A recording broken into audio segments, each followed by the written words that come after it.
12 education, we're going to find a way to also reach if they have even younger childcare needs, because we need them freed up and able to do their jobs.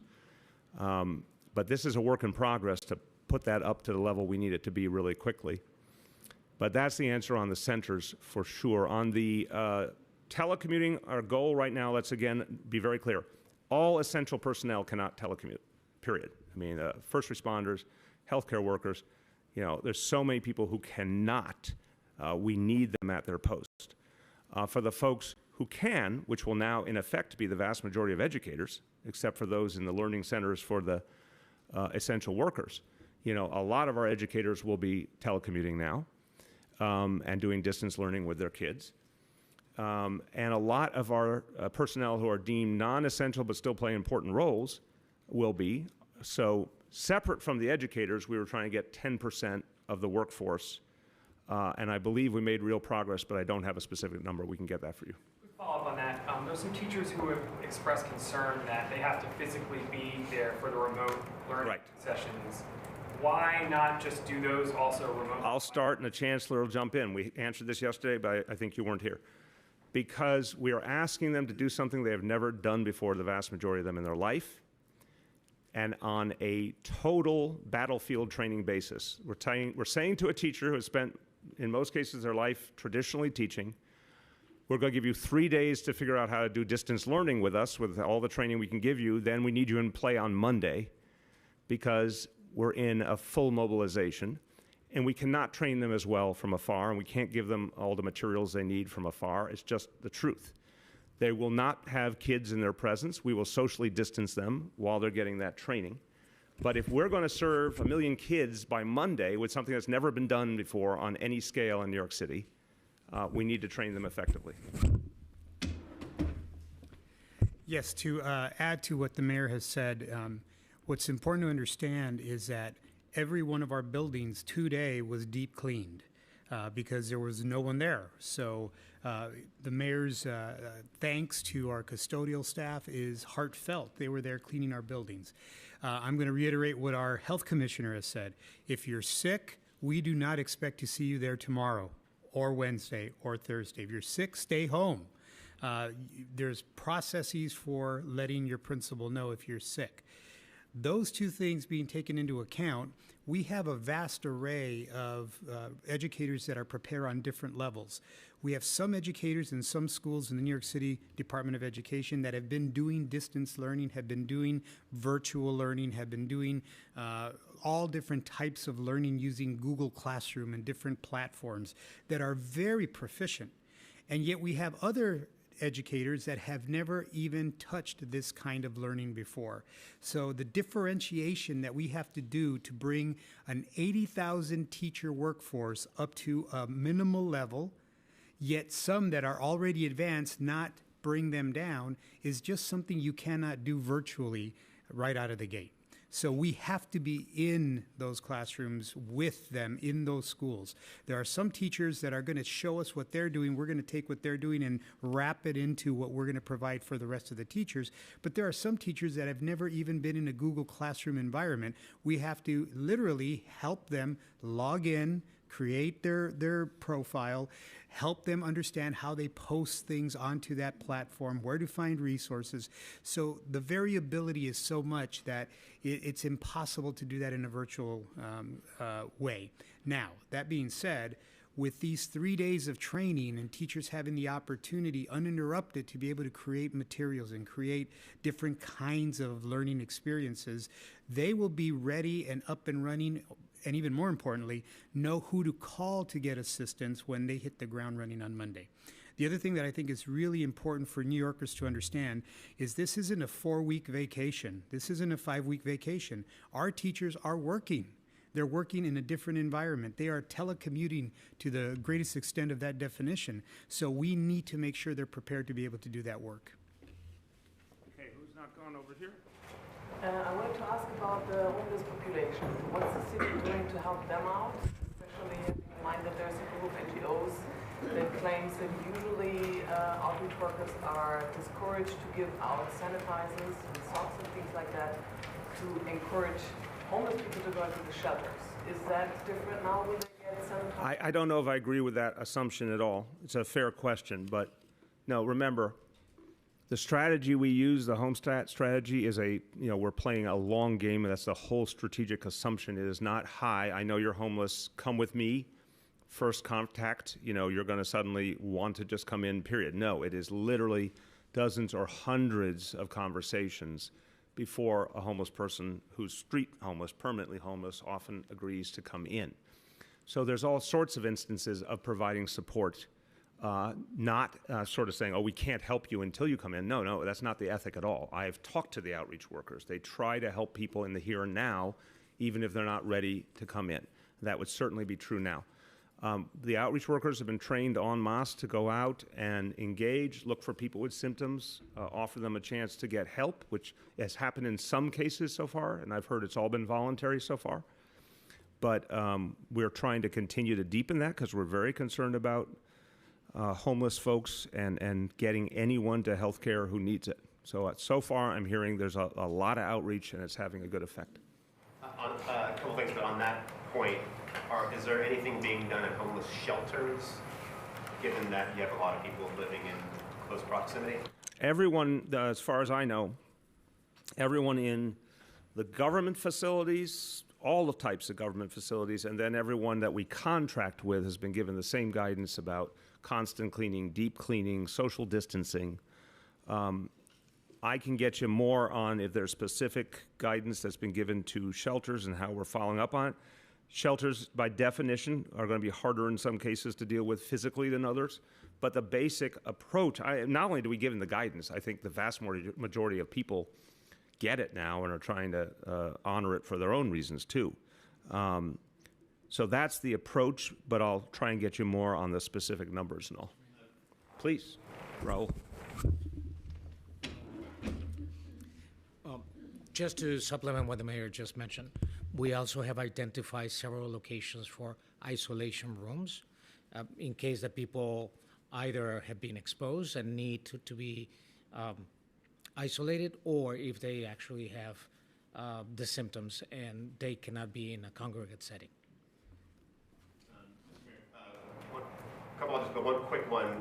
Do we know if street cleaning and enforcement of alternate side continue tomorrow? Under discussion, and it's a rolling list of agenda items, and as we make each decision, we're announcing them. So that's still being discussed. And I think maybe best for the health commissioner, in terms of the overall numbers, we have 463 total positive cases, but there's been shortage of testing, and obviously we have people who are showing symptoms, but if they're not in the high-risk category, they're staying home and not getting tested. So presumably, the real number is much, much higher. So talk about that must present a huge challenge for the health department just in tracking this. And what is the real number? Are we assuming this is in the thousands? And I just help the health commissioner as she begins. If we had a real perfect number, we'd be sharing it with you. There's no one on earth who has a real perfect number. And we're still trying to do our damnedest to figure out where it's going and then help share with New Yorkers a sense of projection, but that's what we're still working on all the time to get right. The last thing we want to do is be pretty sure about that. Yeah, and to build on what the mayor said, I think part of what we're learning about this illness is that people can present with a spectrum of symptoms. Typically, people will have fever and a cough, fever and shortness of breath, but they may also present with other symptoms that may be very mild, and so not even realize that they had COVID-19 and thought maybe I have a cold. And so that's why, as we have already documented that we have community transmission, which means that as we speak, New Yorkers are more likely to contract COVID-19 from someone who's already in New York City than someone who's traveling in, our messaging is changing.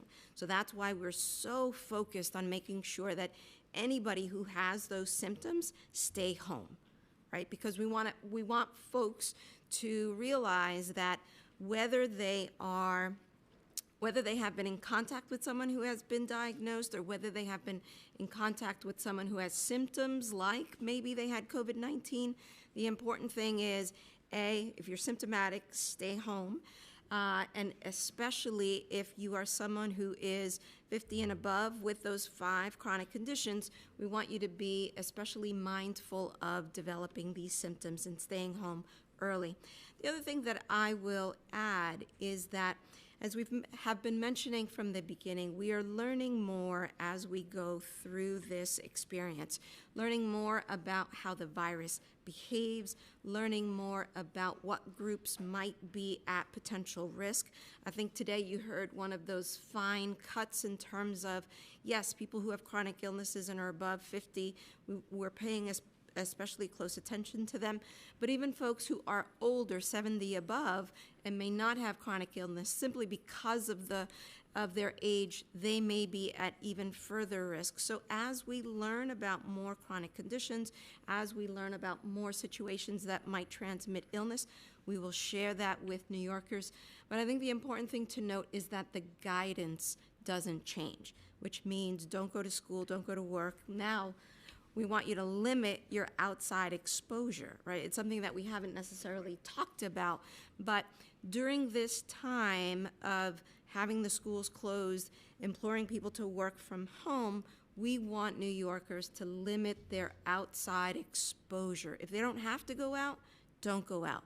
But if they do have to go out, either because they have to get groceries, they have to do the laundry, they have to do, go get medications, we want them to be smart about it and to limit the time that they spend outdoors. I guess the last thing I will say, because it hasn't come up, but we've been having internal conversations about it, clearly people need to walk their dogs. Clearly, for mental health purposes, people will want to be outdoors, get some fresh air, do some exercise. We want them to do it. But what we're saying with regards to social distancing is the ideal is to be 6 feet apart from someone else, especially if you're not sure about whether or not they may have symptoms. It doesn't mean be 6 feet apart from a family member that you live with and doesn't have symptoms, right? We want people to be smart about the facts. We want them to use their best judgment. This is a time where, yes, we're asking New Yorkers to have physical distance, but certainly a time where we're asking New Yorkers to come together emotionally, spiritually, because we're going to be in this for the long haul, and we need one another to get through this. Amen. Okay, anyone who's not gone? Yes. A lot about income replacement from the federal government, but does your administration personally have a plan to help restaurant workers who might get laid off, people who work in movie theaters, etc.? Do you have a plan in place to help them in the event that they are? To me, again, we absolutely feel for them, but this is what the federal government is for. And to some extent, the state has limitations too, obviously. This is just the nature of reality. The federal government prints money, the federal government has a limitless credit line, and the federal government has been the place that is turned to in a national emergency to cover those costs. And by the way, in fairness to the administration, they said from the beginning they would cover the necessary reimbursements, which will be vast for cities and states. But on this matter, the money has to come from the federal government, because we would never be in a position to cover the amount of money it would take. I mean, we literally would not have the physical money to cover what it would take. We can't front that amount of money, and we don't have it without taking away from everything else that people need us to do. But the federal government could do it in a heartbeat, so that's just the reality. Can you give any updates on the drive-through testing sites, specifically on Staten Island? Do you know when or where? We're going to have to give you all those details when they solidify. We know there will be 5 in New York City, FEMA working with Department of Health and OEM, but details to be announced. And again, by priority and reservation, not just anyone walks up or drives up. Okay, who has not gone at all? Okay, we're going to do a few more. Wait, someone who has not gone at all. I'm sorry, go ahead. Okay, I wanted to ask 2 questions about the hospitalizations. Do you have the current numbers, including the ICU? I don't have justified to the, or what's the word I'm looking for? Consistent with the latest number I just gave on cases. I'm waiting for those numbers to be cross-checked, so we can get that to you later in the day. Okay. And just related, and recognizing how quickly this has been moving, but we were the topic of hospital beds and ventilators, was asked about last week, and there certainly wasn't kind of this crisis mentality and urgency. Right. And I agree. Just wondering, I guess, what projections are you basing your current action? Yeah, there's a constant discussion and updating. Look, I remember I mentioned to a lot of you the World Health Organization study that came out Thursday, Friday, I'm not sure, with the 65,000 cases in China. That was a really important new piece of information. Every day, the whole thing is changing. The understanding of what other countries did, what we're seeing in our own numbers, what we're seeing around the country. I don't blame anyone for liking static, clear answers. This is kind of an American reality. We're used to instant gratification. We're used to certitude. We're used to things that we think are, yes or no. This ain't that. This is a whole different reality. It changes constantly. There is no human being on Earth who fully understands the coronavirus. That is a fact. And we're all trying to make sense of it constantly. So projections are even changing, but what is clear is just our own number of cases. You can see immediately. That 1,000 number that I told you we would hit this week, I was hoping and praying I was wrong. There's no question, tragically, I was right. So it is enough to tell us how much faster we're going to have to move up schedules. And that ventilator thing, we have a very substantial supply right now. I'm not worried about right now. I'm worried about, a month from now. Okay, did you have a follow, or are you good? Well, I guess I just want to know, as far as the projections, are you mostly relying on internal numbers, or are there specific external sources that... It's a lot of different pieces. It is everything we're learning, most especially from our own cases and our own experience. It's constant information from World Health Organization, CDC, research papers. I mean, the medical folks here are constantly being briefed. They're reading, everything that's coming in. It's just ever changing. We're even learning, of course, about other countries' experience, which is ever changing, and things that are working. We've seen some places that are having some surprisingly good dynamics, some places are having horrible dynamics. It is daily, hourly. I just wanted to ask Mr. Chancellor Carranza, is there a plan in place for students 12 to 1 to 4 students and 6 to 1 to 1, so nonverbal, autistic, wheelchair students, and those who are the most medically fragile throughout the remote learning, because so much of their intervention is not virtual? Yeah, so we're solidifying those plans as we speak. We're working with our union partners as well. We're also working with other city agencies. We're looking at third-party support systems. We have a list of every one of those students. There are some things that you can provide via virtual reality. So, for example, speech therapy. We can provide that. Even some occupational therapy we can provide. But physical therapy, how do you do that? So we're working to provide that kind of support for students and families. We are reaching out to every single one of those families. We've already started reaching out to them, and we'll do that via their IEP. But it's going to be critically important. I want to remind all New York Department of Education families, you need to create your account on My Schools. That's critically important. That's how we're going to blast information in. Go onto our website, and there'll be a link there, and it's really simple. You sign up, give us your information. You'll get real-time information.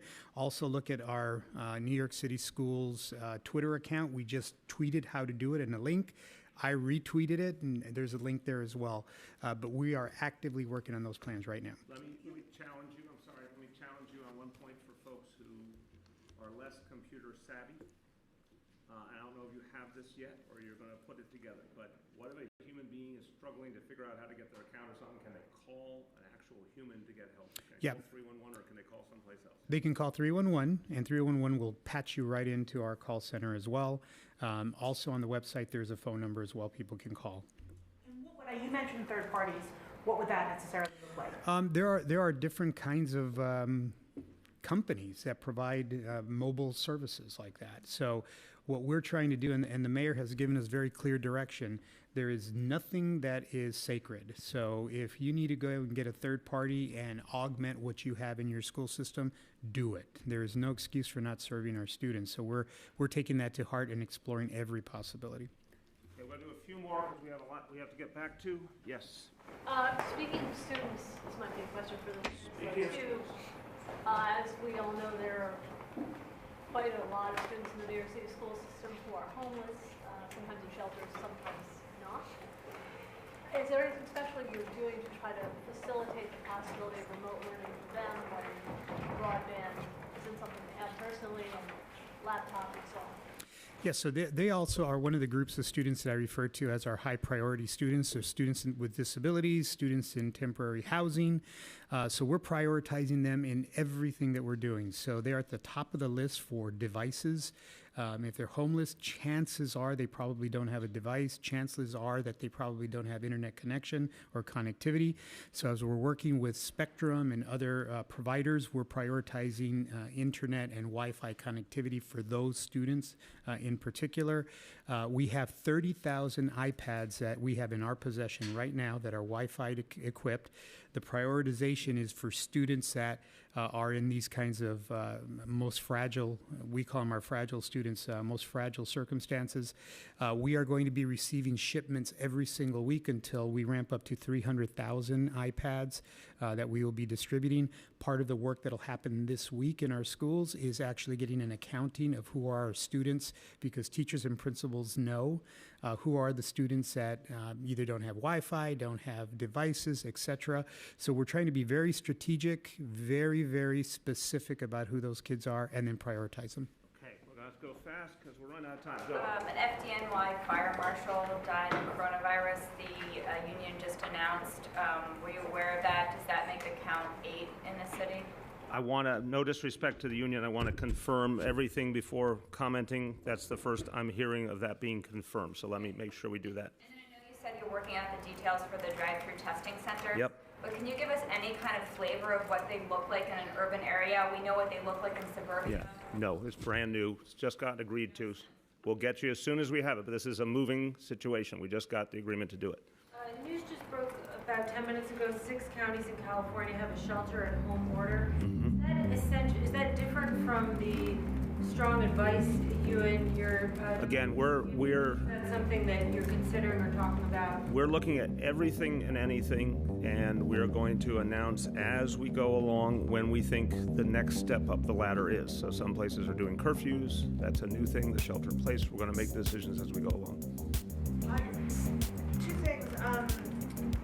The governor asked for a contingency plan for daycare and the learning center